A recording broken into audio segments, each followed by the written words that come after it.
हमारे भारत की धरती विशाल है और समुद्र इसकी सदैव सुंदरतम रूप से सेवा करते हैं। यहाँ वन, पहाड़ और बहती हुई भव्य कल्याणकारी नदियों से ये भारतवर्ष सुशोभित है। इस संसार का गौरव हमारा भारतवर्ष शोभनीय है, इसलिए हमें इसकी हमेशा पूजा करनी चाहिए। साथियों, स्वागत है आपका। से कर लो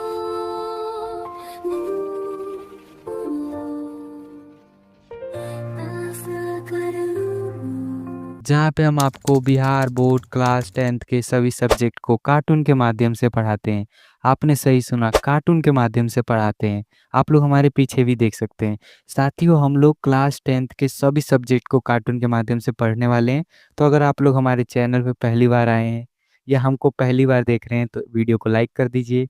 चलिए तो फिर हम चलते हैं अपने पाठ पर। आज हम पढ़ने वाले हैं प्यूसम द्वितीयो भागा के पाठ 5 को, जिसका नाम है भारत महिमा। साथियों, इस वीडियो में हम पहले पूरे पाठ को लाइन बाय लाइन पढ़ेंगे और उसके हिंदी अर्थ को समझेंगे। उसके बाद पूरे पाठ को कार्टून के माध्यम से समझेंगे। तो अगर आप लोगों को हमारे पढ़ाने का तरीका अच्छा लगे तो अपने दोस्त के पास शेयर भी कीजिए। तो चलिए चलते हैं। भारत महिमा का अर्थ होता है भारत की महिमा। अस्माकं देशा भारतवर्षमिति कथ्यते। इसका अर्थ होता है हमारा देश भारतवर्ष कहलाता है। अस्य महिमा सर्वत्र गीयते। इसका अर्थ होता है इसकी महिमा हर जगह गाई जाती है। पाठे अस्मिन् विष्णु पुराणात् भागवत पुराणात् च प्रथमम द्वितीयम च क्रमशः पदम गृहीतम अस्ति। इसका अर्थ होता है इस पाठ में विष्णु पुराण से और भागवत पुराण से पहला और दूसरा पद क्रमशः लिया गया है। अवशिष्टानि पद्यानि अध्यक्षेण निर्मया प्रस्तावितानि। इसका अर्थ होता है और भी जो शेष पद हैं इस पाठ में वो अध्यक्ष के द्वारा निर्माण करके प्रस्तुत किए गए हैं। भारतम प्रति भक्ति अस्माकं कर्तव्य रूपेण वर्तते। इसका अर्थ होता है भारत के प्रति भक्ति हमारे कर्तव्य रूप में है। तो चलिए अब हम आगे बढ़ते हैं। अब हम देखेंगे पौराणिकी। जो ये पहला पद है ये विष्णु पुराण से लिया गया है और जो दूसरा पद है वो भागवत पुराण से लिया गया है। तो चलिए पहले विष्णु पुराण वाला पद देख लेते हैं। गायन्ति देवा कील गीत कानि धन्यस्तुते भारत भूमि भागे। इसका अर्थ होता है देवतागण निश्चय ही गीतों को गाते हैं कि ये भारत की धरती धन्य है। स्वर्गा पवर्गा अस्पदमार्ग भूते भवन्ति भूया पुरुषा श्रुत्वात्। इसका अर्थ होता है ये स्वर्ग से भी सुंदर है। यहाँ जन्म लेने वाले सभी पुरुष देवतुल्य हैं, अर्थात देवता के समान है। इसका अर्थ होता है देवतागण निश्चय ही गीतों को गाते हैं कि ये भारत की भूमि धन्य है, ये स्वर्ग से भी सुंदर है और यहाँ पर जन्म लेने वाले सभी पुरुष देवतुल्य हैं, अर्थात देवता के समान हैं। साथियों, तो इसमें जितने भी ऑब्जेक्टिव बन सकते हैं उसको देख लेते हैं। हमसे पूछा जा सकता है स्वर्गा पवर्गा अस्पद मार्गभूत देश कौन सा है? तो हमारा उत्तर हो जाएगा भारत। आगे है भारत महिमा गीत के रचनाकार कौन है? तो हमारा उत्तर हो जाएगा डॉक्टर उमा शंकर शर्मा। आगे है भारत महिमा पाठ का प्रथम पद किस पुराण से संकलित है? तो हमारा उत्तर हो जाएगा विष्णु पुराण से। या इसी में दूसरा क्वेश्चन बन सकता है भारत महिमा पाठ में पौराणिकी से कितने पद लिए गए हैं? तो हमारा उत्तर हो जाएगा 2। साथियों, क्वेश्चन को घुमा के भी पूछा जा सकता है। आपसे पूछा जाएगा भारत महिमा पाठ में विष्णु पुराण से कौन सा पद लिया गया है? तो हमारा उत्तर हो जाएगा प्रथम पद। या आपसे पूछा जा सकता है गायन्ति देवा कील गीतकानि डैश डैश डैश श्रुत्वात्।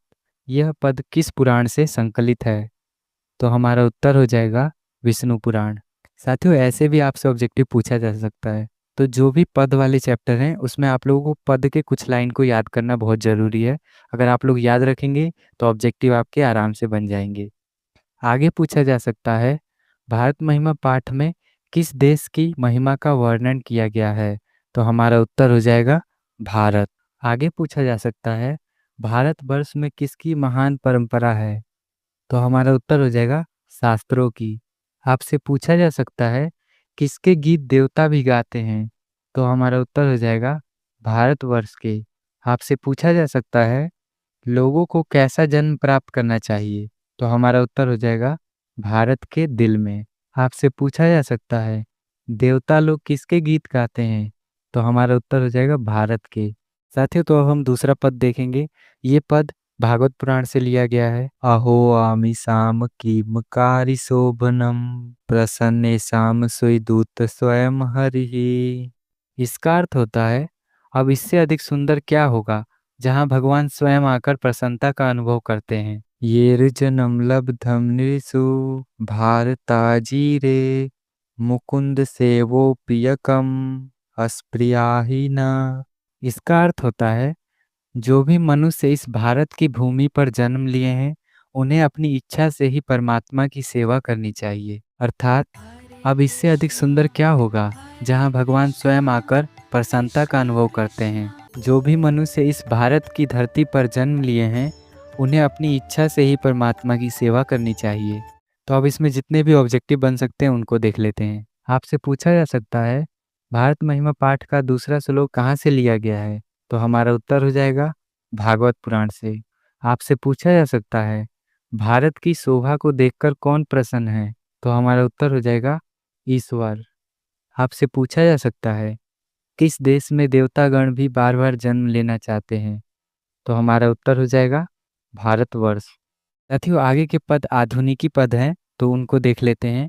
इयम निर्मला वत्सला मातृभूमि प्रसिद्धाम सदा भारतम वर्ष में तक। इसका अर्थ होता है, ये भारत की भूमि निर्मल है, वत्सला अर्थात ममता प्रदान करने वाली है, और इसके लिए भारत हमेशा प्रसिद्ध है। विभिन्ना जना धर्म जाति प्रभेदये रिहेकत्वा भावम वहंतो वसंती। इसका अर्थ होता है, यहाँ भिन्न भिन्न धर्म और जाति के लोग एक साथ मिलकर रहते हैं। विशाला स्मदिया धरा भारतीया सदा सेविता सागरे रम्य रूपा। इसका अर्थ होता है, हमारे भारत की धरती विशाल है, समुद्र इसकी सुंदरतम रूप से सदैव सेवा करते हैं। वनय पर्वतय निर्झरय भव्य भूति वहंती भिरेसा शुभा चापगा भी। इसका अर्थ होता है, वन पहाड़ और बहते हुए भव्य कल्याणकारी नदियों से ये सुशोभित है। जगत गौरवम भारतम शोभनीयम सदा अस्माभिरेत तथा पूजनीयम। इसका अर्थ होता है, इस संसार का गौरव हमारा भारतवर्ष शोभनीय है, इसलिए हमें इसकी हमेशा पूजा करनी चाहिए। भवेद देश भक्ति समेशाम जनानाम प्रादर्श रूपा सदा वर्जनीया। इसका अर्थ होता है, हम सभी लोगों में आदर्श और आकर्षक देशभक्ति होनी चाहिए। इसका अर्थ होता है, ये भारत की भूमि निर्मल है, वत्सला है अर्थात ममता प्रदान करने वाली है। इसके लिए भारतवर्ष हमेशा प्रसिद्ध है। यहाँ भिन्न भिन्न धर्म और जाति के लोग एक साथ आपस में मिलकर भाईचारे के रूप में रहते हैं। हमारे भारत की धरती विशाल है और समुद्र इसकी सदैव सुंदरतम रूप से सेवा करते हैं। यहाँ वन पहाड़ और बहती हुई भव्य कल्याणकारी नदियों से ये भारतवर्ष सुशोभित है। इस संसार का गौरव हमारा भारतवर्ष शोभनीय है, इसलिए हमें इसकी हमेशा पूजा करनी चाहिए। हम सभी लोगों में आदर्श और आकर्षक देशभक्ति होनी चाहिए। तो हमसे पूछा जा सकता है, हमारी मातृभूमि कैसी है? विशाल, वत्सला या निर्मल? तो हमारा उत्तर हो जाएगा इनमें से सभी। आपसे पूछा जा सकता है, किसकी महिमा सर्वत्र गाई जाती है? तो हमारा उत्तर हो जाएगा भारत। तो आपसे पूछा जा सकता है, विभिन्न धर्म और जाति के लोग एक साथ भारत में कैसे रहते हैं? तो हमारा उत्तर हो जाएगा एकत्व भाव से। या आपसे पूछा जा सकता है, ये निर्मल मातृभूमि कैसी है? तो हमारा उत्तर हो जाएगा वत्सला। या हमसे पूछा जा सकता है, भारत भूमि किससे सदा सेवित है? तो हमारा उत्तर हो जाएगा सागर, पर्वत, झरने, नदियाँ। तो हमसे पूछा जा सकता है, हमारा कर्तव्य भारत के प्रति क्या है? तो हमारा उत्तर हो जाएगा राष्ट्रभक्ति या देशभक्ति। तो हमसे पूछा जा सकता है, हमें सदा किसकी वंदना करनी चाहिए? तो हमारा उत्तर हो जाएगा भारतवर्ष। आगे पूछा जा सकता है, पुराण कितने हैं? तो हमारा उत्तर हो जाएगा 18। या हमसे पूछा जा सकता है, प्राचीन संस्कृति की पहचान किससे होती है? तो हमारा उत्तर हो जाएगा संस्कारों से। तो साथियों, अगर आपको हमारी वीडियो पसंद आई तो वीडियो को लाइक कीजिए, कमेंट कीजिए और बताइए आपका नाम क्या है और आप हमारी वीडियो को कहाँ से देख रहे हैं। साथियों, हमारे 1 लाख सब्सक्राइबर कंप्लीट होने ही वाले हैं, तो अगर आप लोग हमारे 1 लाख सब्सक्राइबर कंप्लीट करा देंगे, तो हम लोग सोशल साइंस को पूरा कार्टून के माध्यम से पढ़ेंगे, जिससे आपको बिल्कुल भी याद करने की ज़रूरत नहीं पड़ेगी। अगर आप लोग हमारी वीडियो को सिर्फ 2 से 3 बार देख लेंगे, तो आपको अच्छे से याद हो जाएगा पूरा सोशल साइंस। तो जल्दी-जल्दी चैनल को सब्सक्राइब कीजिए, अपने दोस्त के पास शेयर कीजिए, ताकि हम जल्दी से जल्दी सोशल साइंस को भी बना पाएँ। तो चलिए मिलते हैं एक नई वीडियो में, एक नई ऊर्जा के साथ, तब तक के लिए जय हिंद।